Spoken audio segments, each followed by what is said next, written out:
የሐዋርያው የጳውሎስ መልእክት ወደ ቆላስይስ ሰዎች ምዕራፍ 1 በእግዚአብሔር ፈቃድ የኢየሱስ ክርስቶስ ሐዋርያ የሆነ ጳውሎስ ጢሞቴዎስም ወንድሙ በቆላስያስ ለሚኖሩ ቅዱሳንና በክርስቶስ ለታመኑ ወንድሞች ከእግዚአብሔር ከአባታችን ከጌታም ከኢየሱስ ክርስቶስ ጸጋና ሰላም ይሁን።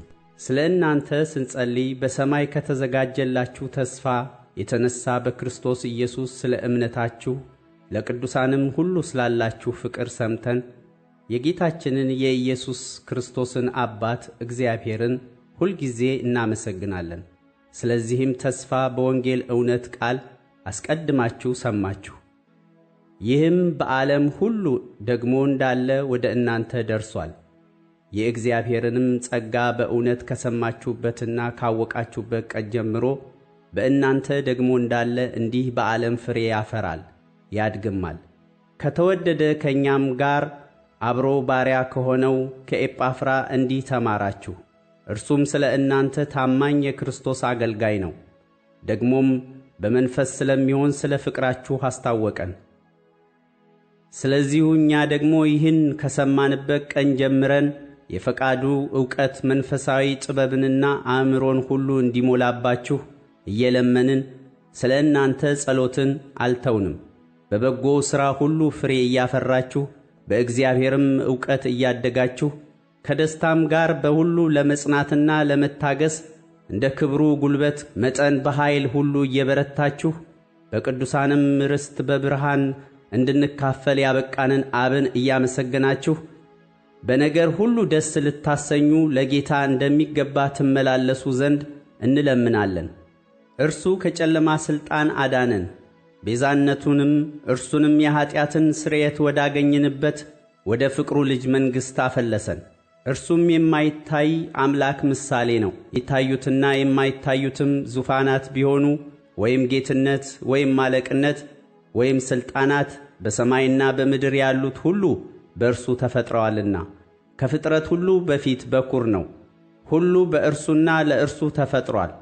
እርሱም ከሁሉ በፊት ነው። ሁሉም በእርሱ ተጋጥሟል። እርሱም የአካሉ ማለት የቤተ ክርስቲያን ራስ ነው። እርሱም በሁሉ ፊተኛ ይሆን ዘንድ መጀመሪያ ከሙታንም በኩር ነው። እግዚአብሔር ሙላቱ ሁሉ በእርሱ እንዲኖር በእርሱም በኩል በመስቀሉ ደም ሰላም አድርጎ በምድር ወይም በሰማያት ያሉትን ሁሉ ለራሱ እንዲያስታርቅ ፈቅዶአልና እናንተንም ነውርና ነቀፋ የሌላችሁና ቅዱሳን አድርጎ በእርሱ ፊት ያቀርባችሁ ዘንድ በፊት የተለያችሁትን ክፉ ሥራችሁንም በማድረግ በሐሳባችሁ ጠላቶች የነበራችሁትን አሁን በሥጋው ሰውነት በሞቱ በኩል አስታረቃችሁ። ይህም ተመስርታችሁና ተደላድላችሁ ከሰማችሁትም ከወንጌል ተስፋ ሳትናወጡ በሃይማኖት ጸንታችሁ ብትኖሩ ይሆናል። ያም ወንጌል ከሰማይ በታች ባለው ፍጥረት ሁሉ ዘንድ የተሰበከ ነው።